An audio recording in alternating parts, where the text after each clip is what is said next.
President Biden's pardon of his son Hunter continues to send shockwaves around Washington. The president had long said he would not pardon Hunter, who had been convicted on gun and tax-related charges. And here to discuss it all is Democratic Colorado Senator Michael Bennet. Senator, good to see you, and thanks a lot for being with us. We appreciate it. Thanks so much for having me. It's good to be with you. All right, so you've been one of the toughest critics on the decision from the president's own party, writing, quote, that President Biden's decision put personal interests ahead of duty and further erodes Americans' faith that the justice system is fair and equal for all. Explain why you believe that. Well, I think there's a concern in our country as it is that there are two different justice systems, one for the powerful and well-connected, and another justice system for everybody else. I think the president pardoning his son is viewed by a lot of people as an example that that's true.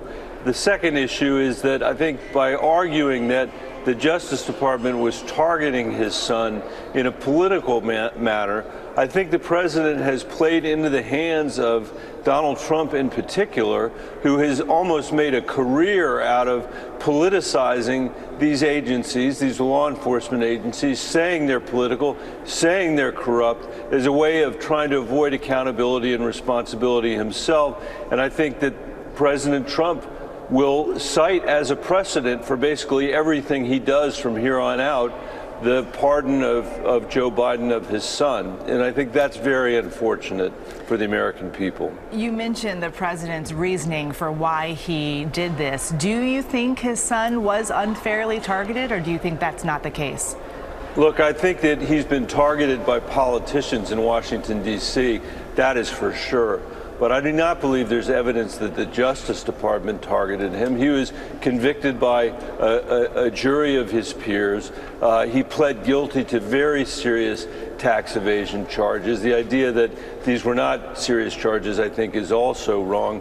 So that's how I see it. And I think it's really, really important for the president, for any president, not to undermine the work that the Justice Department does and what the FBI does, for that matter. So, Senator, after a disappointing election for Democrats, what type of impact do you think this decision will have on your party moving forward? I don't think this is going to help because part of what we're trying to argue is that we've got a better idea than demolishing America's institutions. Donald Trump, in my view, got elected because he basically said both parties are corrupt and Washington's corrupt. And even though I'm corrupt, he said about himself, I'm going to blow it all up. And I don't think he cares much about our democratic institutions. I don't think he cares much about the rule of law. The rest of us need to care about that. We have to find a way to preserve this amazing architecture of our government and our exercise in self-government and pass it on to the next generation of Americans. We have now accepted a standard that is so low for the conduct of people in the presidential office, especially what Donald Trump has represented, that I'm worried that we may not turn something over to the next generation.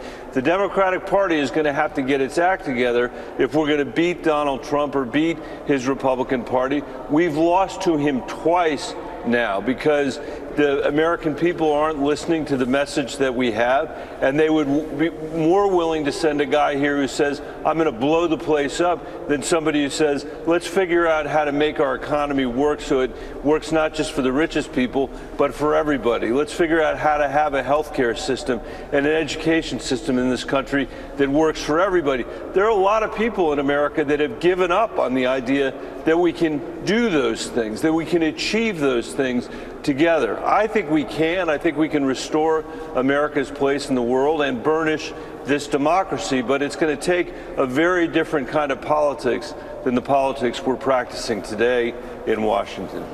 A lot of how we look at American history is by the records that we're able to see.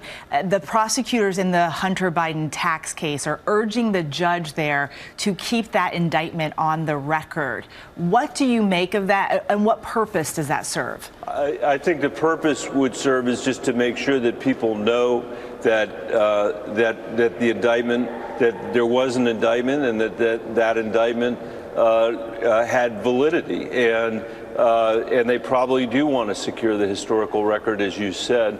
I think it's important for us to have as open book as possible with the American people. So in general, I'm very much in favor of making sure things like that are public.